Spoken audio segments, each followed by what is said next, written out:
The pounding on my door hit like gunfire on Christmas Eve. I froze, mug of cocoa halfway to my lips. This wasn't cheerful knocking. This was someone trying to break in or break free. I opened the door, and my stomach dropped. Deanna, my identical twin, stood shaking in the snow, mascara carving black rivers down her cheeks. Thin beige cardigan no match for the Chicago freeze. When she lifted a trembling hand to wipe her face, the bruise glared under the porch light, 4 perfect finger marks ringing her wrist like a purple shackle. Cass, her voice cracked into nothing. I can't go back. I can't. She collapsed against me. I caught her, kicked the door shut, and held on while sobs tore out of her like something alive and vicious. I've heard people cry before. Never like this.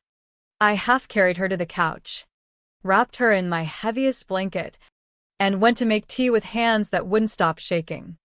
Whoever put that mark on my sister was going to regret drawing breath.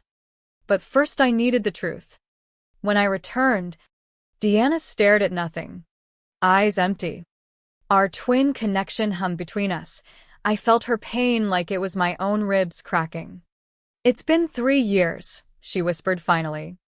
Maybe longer. It crept in so slow I didn't notice until I was scared to breathe in my own house. The story came in jagged pieces.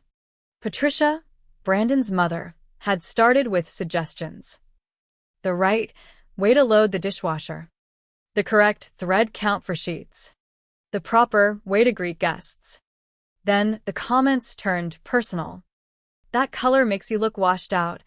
Dear. Brandon deserves a wife who keeps a spotless home. Brandon changed after the wedding. The sweet guy who brought flowers became cold. Entitled. Beer. Snap. Dinner. Snap. Why are you so slow? If Deanna hesitated, the grip came. Hard. Fast. The bruise on her wrist was from yesterday. Patricia had declared Christmas dinner at her house. 20 guests.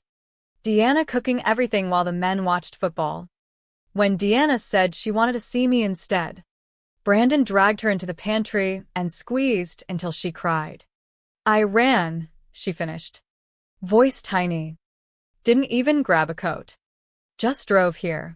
Rage roared through me so loud I could barely hear. Then the old memory surfaced, 8 years old. Switching tests. Fooling every teacher, because we were perfect mirrors. Same height. Same voice when we matched pitch. Same green eyes. Same tiny chin scar. Deanna, I said slowly. What if I went back as you? Her eyes flew wide. No. Cass. They'll know.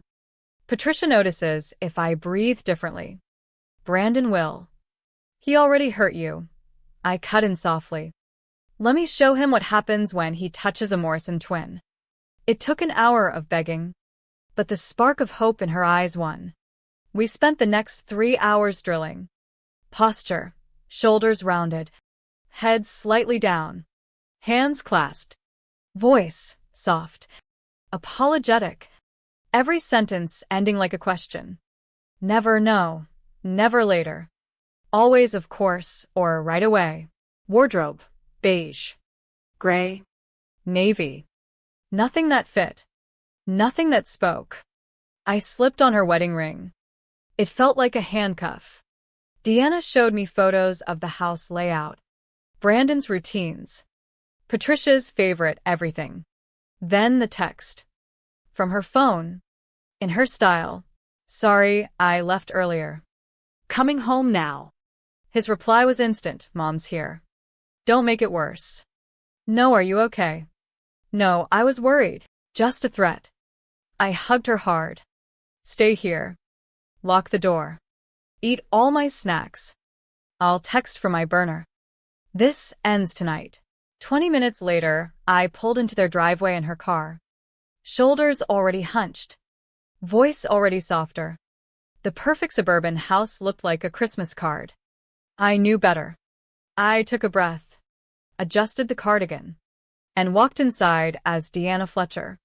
Patricia burst into the bedroom at 5:58 a.m. No knock. Overhead light snapped on like an interrogation lamp. Up. The turkey doesn't cook itself. I jolted awake, remembered who I was supposed to be, and mumbled, "Good morning, Patricia.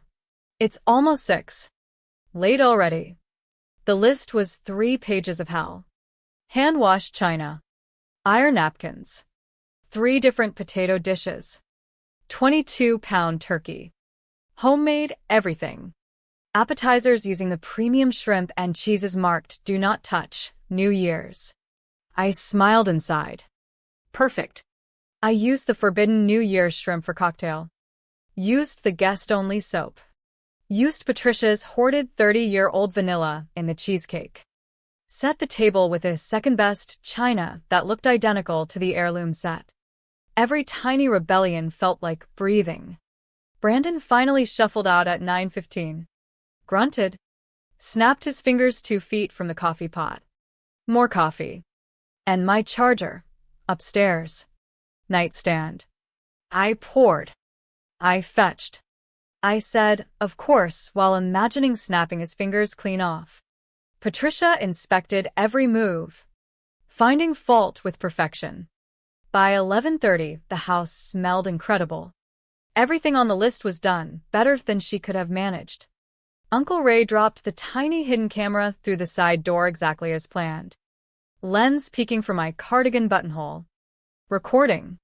The relatives started arriving. And the performance began. Patricia played gracious hostess while quietly tearing me apart in front of everyone. Deanna tries so hard. Bless her heart. Bless her heart. The southern death sentence up north. I served drinks with downcast eyes and soft apologies. Camera catching every sneer. Every time Brandon spoke to me like I was staff. Every time Patricia took credit for food I cooked. Dinner was served.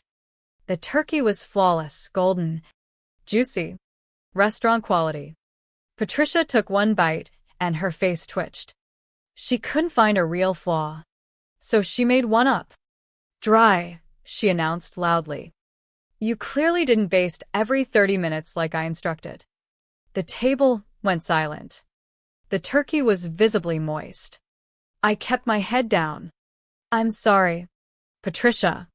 I'll do better next time. Inside. The volcano was ready. I brought out the peppermint cheesecake. This is Patricia's famous family recipe from her grandmother, I announced sweetly. Then I pulled out my phone. Actually, it's from Holiday Baking Monthly. December 2015. Page 47. Exact same measurements. Exact same candy cane swirl.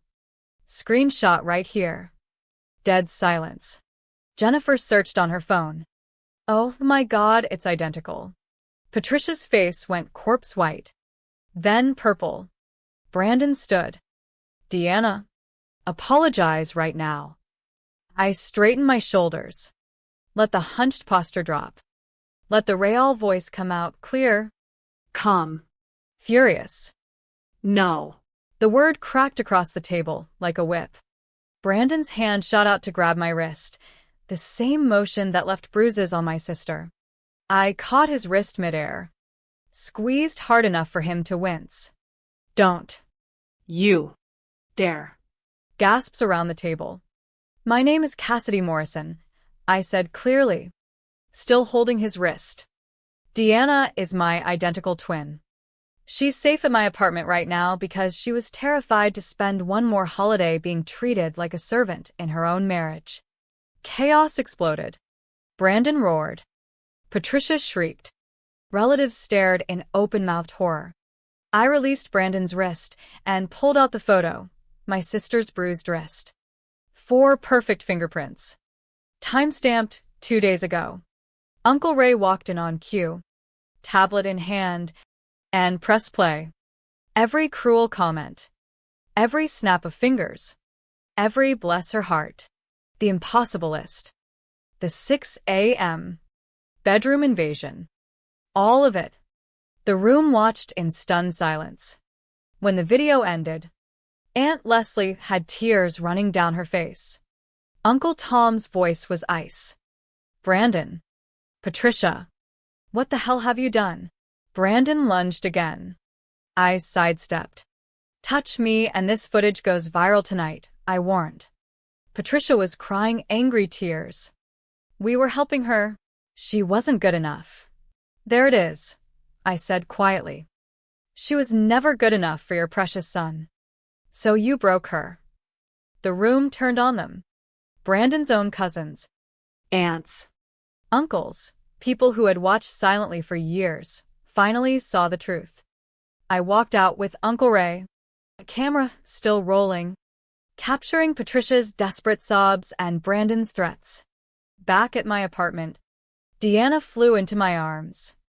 I told her everything. Showed her the footage. She cried, but this time the tears were clean. Healing. The divorce was finalized in 73 days. Brandon settled fast once the footage reached his boss and Patricia's church group. No alimony. Clean break. Permanent no-contact order. Deanna got her own bright apartment with lavender walls and mismatched happy dishes. She started therapy, got promoted at the bookstore, and slowly began dating a gentleman who asks her opinion and laughs when she spills coffee. 6 months later, we were walking out of our favorite brunch spot when she froze. Brandon's car sat across the street. He was watching. Deanna linked her arm through mine, lifted her chin, and kept walking right past him, like he was a stranger. She didn't look back. That night she told me, voice steady and strong, I finally get it. Cass. I'm a Morrison twin. We don't break. We fight back.